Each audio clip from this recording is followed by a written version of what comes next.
Hi everybody, welcome back to Sodbuster Living, or if this is your first time, welcome. Pull up a chair, grab a cup of coffee, or if tea is your cup of poison, go ahead and grab that. And in this video we're going to be talking about Reading Between the Lines, Book Club Choice, The Read-Aloud Family by Sarah MacKenzie.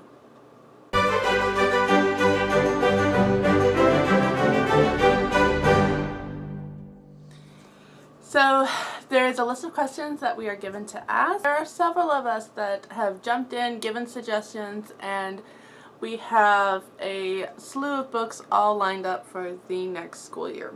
So if you would like to check the previous ones that we have done, the playlist is going to be linked down in the description box below. If you would like to see what else we end up reviewing, go ahead and click the subscribe button and you will get notifications in your subscription feed when we post another video. But without further ado, let's get on this marvelous book.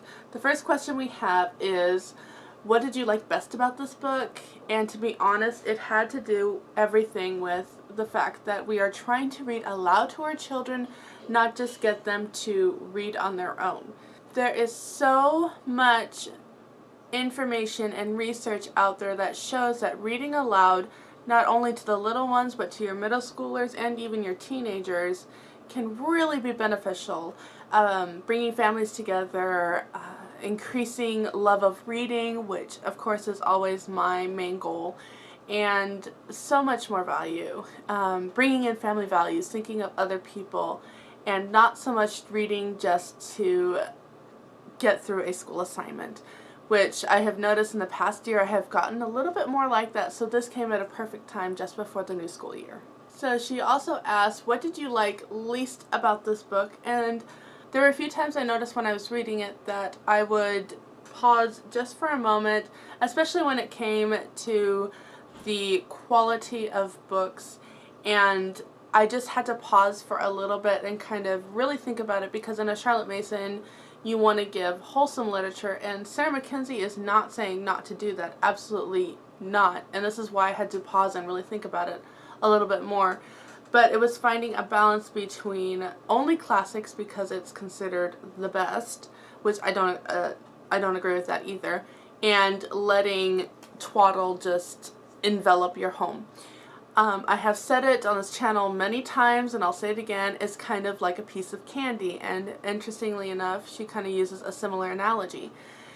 A piece of candy is not a complete diet, twaddle books, but a little bit every now and then does kind of make the day a little bit brighter, and it's a treat. But you don't want to make that your main diet. And she kind of says something similar. While it was definitely something we agree with, it was also probably my least favorite because I still struggle with the check boxes, the checkbox mentality where everything has to fit into what I need, black and white, and she is, you know, using a little bit more color than what I'm used to. So was it my least favorite? I don't know if I could say it was my least favorite thing, but it was definitely the thing that I struggled through the most in reading. We were also encouraged to share a favorite quote in here and why it stood out to me. Honestly, I dog-eared, you know, that thing we never do. I also dog-eared some pages to kind of read aloud. I also marked in my book, I colored in my book. I'm blaming Sarah Janice Brown over at Fun Schooling for all this. I have just really been drawn to what she does with her books and making them her own. It's in chapter 6 where she says, this is perhaps one of the most important chapters in this book because it reminds us that reading is first and foremost for pleasure, for delight. We communicate what we believe about books by the reading atmosphere, or lack thereof, in our homes. Mama interruption, I don't remember where it was, but I thought that quote was definitely a goal of what we're trying to do when we're reading and reading aloud. And I think a lot of us don't have problems assigning books for our children to read. I think the hardest thing is being the read aloud parent.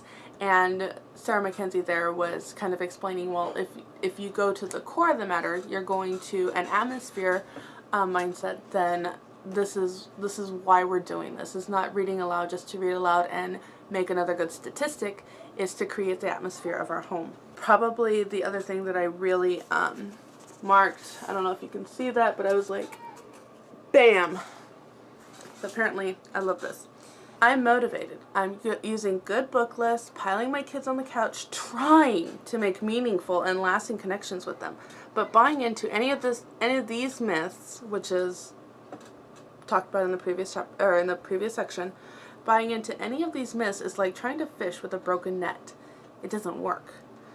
I do the work, but feel frustrated that it doesn't look or feel like I thought it would. I need to swap out my belief that I have to do tons of reading aloud for the belief that a little bit every other day will make an impact. I need to embrace audiobooks and the wonderful boost they give to my family's reading life. I need to give my family freedom to read light books, freedom to move and wiggle and fidget when I read. And above all, I need to realize that even if it doesn't look like I thought it would, it's still good, still worth it, still making an impact in the ways I can hardly imagine. And a lot of those myths are like audiobooks don't count, kids need to sit still during this whole time, and so much more. so much more of these myths. You know, setting ourselves up to what this is going to look like and then getting, you know, a 2x4 in the head with reality check. So that was definitely probably my thing I took away from most. But to be honest, my book is so marked up with what I had to decide what I was going to do. So, and then another question we have is, would you read another book by this author? Why or why not? And I had the audiobook Teaching from Rest, and I think I would prefer the book of that one. It's actually read by Sarah MacKenzie, but what I have heard and remember and retained, I really enjoyed it. The problem was, as audiobooks, I'm usually doing it in the middle of dinner and I've got interruptions and I can't really, you know, write stuff down, which is how I retain stuff, is writing certain passages that really speak out to me. So I really did enjoy her Teaching from Rest. This one, if I could have written a book, this would have been what I would have wrote, grammar. Anyway, this is what I would have written if I could. That probably speaks a lot to me. The question number 5 is, what feeling did this book evoke in you?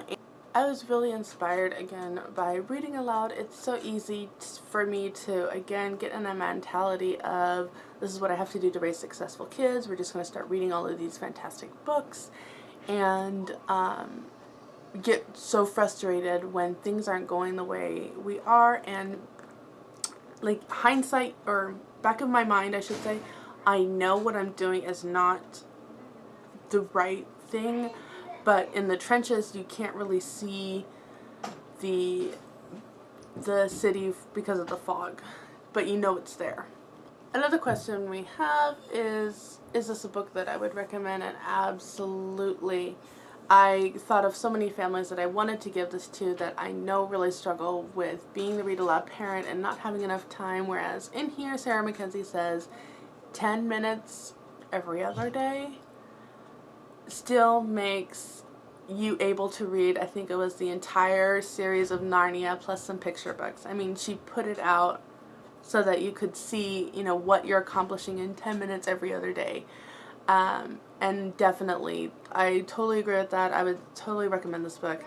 Again, I just love how it is written. It was written very well with some illustration, some research to back it up, and some practical ways to apply it. Again, what new things did you learn? There's nothing new that I probably learned about this other than again, just information that you knew, but it was put in a way that I comprehended the best way. And so again, it wasn't a revelation of anything new, but it was just stuff that I needed to hear, and I needed to hear it in this way. What questions do I still have? Absolutely nothing. It didn't leave anything hanging. It didn't leave me unsatisfied.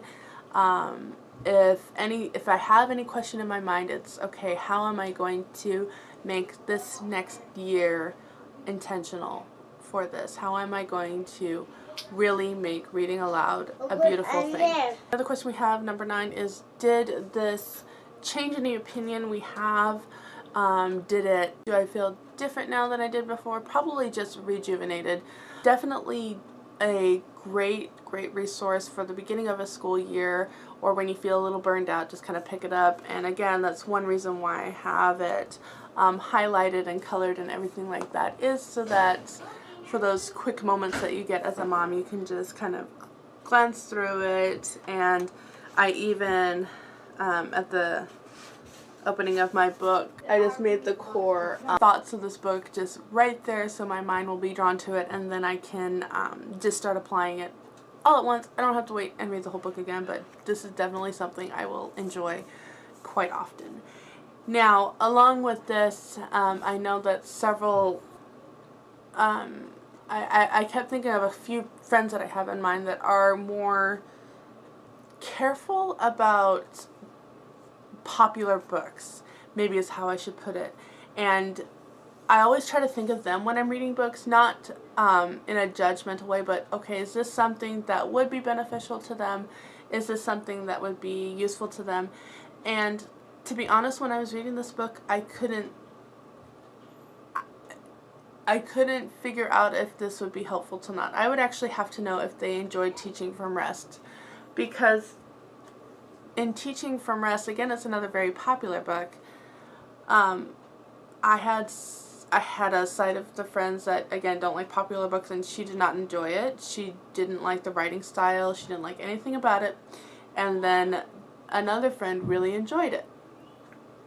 So, and I'm only specifically thinking of those two because they're polar opposites, but I had some other, anyway, moving on. So because of that, I don't think my friend would enjoy this one because of the writing style. My other friend, I couldn't figure out if she would like it or not. So, again, I really was encouraged by it, but is it for everyone? I don't know, because I couldn't figure out for that person. And then our final question is, what surprised you most about the book? And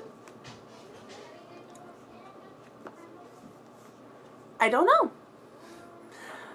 There was nothing really that I wasn't prepared for. I don't know how to answer that one, and I think in every one of my video I have said that. I did get to the point where I didn't want to put it down, and there was just so many things about it. Probably the most helpful thing was how to, not just did you like this book, but to ask more open-ended questions rather than a yes or no response.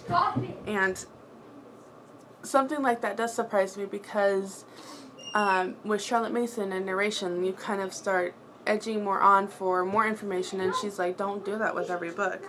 And so it wasn't so much of this surprised me as much as it was of I had to contemplate on this a little bit.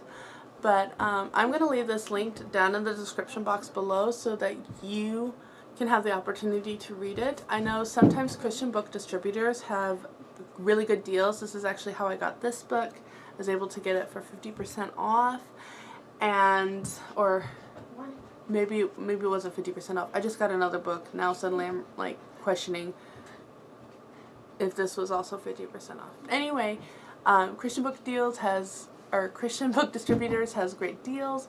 Amazon always has some really good deals to kind of keep an eye out for. This will definitely be staying on my shelf. Like I said, I can see me reading this kind of right along there with Pocket Full of Pine Cones and Lessons of the Blackberry Inn, and just kind of getting encouraged again and again. This will have those, real life moments that you have this picture in your mind, and then she just breaks it with reality, and it's still inspiring and encouraging. And that is always so helpful for me. Just because something isn't perfect doesn't necessarily mean it inspires me to keep trying. Even when people share examples, yeah, my kids are always, jumping and bouncing off the walls while I'm reading aloud. I'm like, well, I can't read then. If I have to keep raising my voice higher and higher, I can't read then. So those real life moments don't always inspire me. But Sarah MacKenzie here gives you a list of things that they can be doing while you're reading. And I noticed the list was all quiet activity stuff. I'm going to leave it linked down below. I'm going to let you go because I know I need to get back to momhood, and you probably do too. So hopefully this cup of coffee and this little book chit chat was fantastic. I'm sure you can hear my kids fighting in the background. That's my cue. Alright, mamas, I will see you next time. Don't forget to check out that playlist down below because everybody is going to be posting their thoughts. And until next time, another cup of coffee and read another chapter. And I will see you in my next video.